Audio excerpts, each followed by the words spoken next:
আসসালামু আলাইকুম দর্শক। তো সামনে গরমকাল আসছে, আর গরমকালে সাধারণত মুরগির গুটি বসন্ত হয়ে থাকে। গুটি বসন্ত হলে বেশিরভাগ মুরগি মারা যায়। তো এ থেকে বাঁচার উপায় কি, এ নিয়ে কথা বলবো। তো বেশি কথা না বাড়িয়ে চলুন ভিডিও শুরু করা যাক। মুরগির গুটি বসন্ত বা ফাউল পক্স একটি ভাইরাসজনিত ছোঁয়াচে রোগ। এটি সাধারণত মশা এবং অন্যান্য কামড় দেওয়া পোকামাকড়ের মাধ্যমে দ্রুত ছড়িয়ে পড়ে। এর প্রতিরোধ ও প্রতিকারের উপায়গুলো বিস্তারিত আলোচনা করা হলো। রোগের লক্ষণসমূহ: মুরগির পালকহীন স্থানে ছোট ছোট ফুসকুড়ি বা গুটি দেখা যায়। পরবর্তীতে এই গুটিগুলো কালো হয়ে শক্ত মামড়িতে পরিণত হয়। কখনো কখনো মুখের ভেতরে বা গলায় ঘা হওয়ার কারণে মুরগি খেতে পারে না এবং শ্বাসকষ্ট হয়। এই রোগের কোনো সুনির্দিষ্ট চিকিৎসা নেই, তাই প্রতিরোধই মূল উপায়। টিকা প্রদান: সুস্থ মুরগিকে সময়মতো পক্স ভ্যাকসিন বা বসন্তের টিকা দিতে হবে।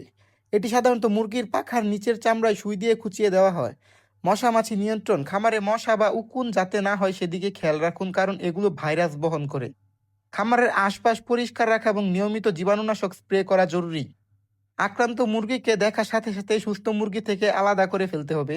প্রতিকার বা চিকিৎসা: যদি মুরগি আক্রান্ত হয়েই যায় তবে মৃত্যু হার কমাতে এবং দ্রুত সারিয়ে তুলতে কিছু পদক্ষেপ নেওয়া যেতে পারে। পটাশ মিশ্রিত পানি দিয়ে আক্রান্ত স্থানে ধুয়ে দিতে হবে। অ্যান্টিসেপটিক ক্রিম: ফুসকুড়ি বা গুটিগুলোতে টিংচার আয়োডিন বা জেনসিয়ান ভায়োলেট লাগানো যেতে পারে। পুষ্টিকর খাবার: মুরগি যাতে দুর্বল না হয় সেজন্য পানিতে ভিটামিন এবং ইলেকট্রোলাইট মিশিয়ে খাওয়ানো ভালো।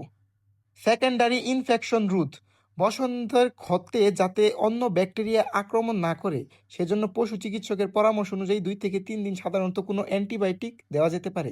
সতর্কতা: বসন্তের গুটি বা মামড়ি নিজে থেকে টেনে তোলার চেষ্টা করবেন না, এতে রক্তপাত হয়, ইনফেকশন বাড়তে পারে।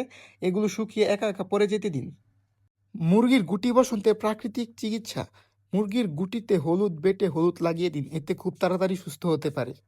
এছাড়াও আপনারা চাইলে এই জেলটি ব্যবহার করতে পারেন, এতে মুরগি খুব তাড়াতাড়ি সুস্থ হতে পারে। তো ভিডিওটি ভালো লাগলে সবাই চ্যানেলটিকে সাবস্ক্রাইব করবেন। ধন্যবাদ।